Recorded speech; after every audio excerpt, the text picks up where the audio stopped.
I'm Madi Cano. I'm a glass artist here in Columbus. I am an independent artist now. I just recently have been able to do all of this on my own and build my basement studio. So I'm officially an independent artist. I came down to OSU as a business major. I knew that I wanted to do something art related too, kind of on the side, just to keep my sanity a little bit. So I ended up doing a business and art, both bachelor's degrees at the same time. Here we are, I guess, now doing glass 8 years later and using my business degree then actually to, do my own business as my art.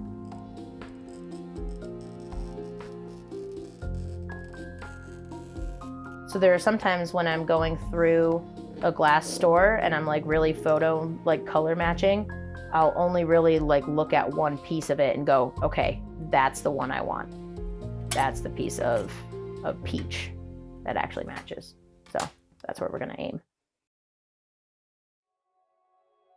I feel like my ADHD really was enhanced almost when I found glass because of how much multitasking you have to do. Like you really do have to think 7 steps ahead. You're like, is this color gonna work with this color? I think that's the first thing in my life that I've actually been able to I don't know, use my ADHD to an advantage, actually able to think multiple steps ahead with, one piece, thinking, how is this one heat right now going to affect, when I shape it way later on. So when I'm thinking about, especially my snake plants with the leaves themselves, how is, heating the entire piece before I stretch it versus, heating it a little bit and then stretching it a little bit and then heating it a little bit.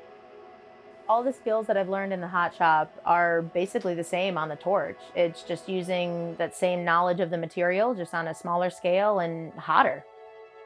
I think one of the skills that has helped me out the most that I've actually learned as a skill of mine is being more ambidextrous. I can even put my makeup on with my left hand now, but it's really useful to be able to have both hands knowing what's going on at the same time. Any glass in general is going to be a trial and error. It's any new material or I guess any new color combinations that you're doing. My process and my technique is a lot of finding natural kind of plants and kind of just natural inspirations. Especially lately, I've been gardening a lot and doing my house plants a lot. Something about being able to make glass look real like plants and being able to kind of study those and see the color work and seeing the color patterns and stuff like that. Most of the photos on my phone are close-ups of plants now.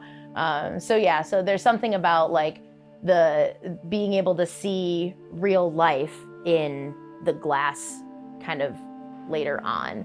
Yeah, it's a weird blend of real life and glass sometimes. There's a lot of stuff that it's which color looks best, because I'll look at plants and flowers and stuff and think, okay, I see the color gold ruby here, I see fuchsia here, I see chartreuse around the edges, but it's really until you get those colors together and as you're working with them, sometimes they just don't want to work together. I just had my first solo market the other day, and so I had my really, really big snake plant piece there. But it was so funny the amount of people that would kind of walk by and just think that I was just selling plants, and then they would do this double take and step back and be like, wait, those are glass. As an artist, you can't be afraid to make production work to be able to make a living. Whatever it is that sells and pays the bills, I guess is, it doesn't kill me first. I guess it's kind of the goal, right? So as long as I'm not miserable doing it. So I would rather be doing this than be sitting at a desk job. I'm not gonna lie. It would save my shoulder, but it wouldn't save my sanity.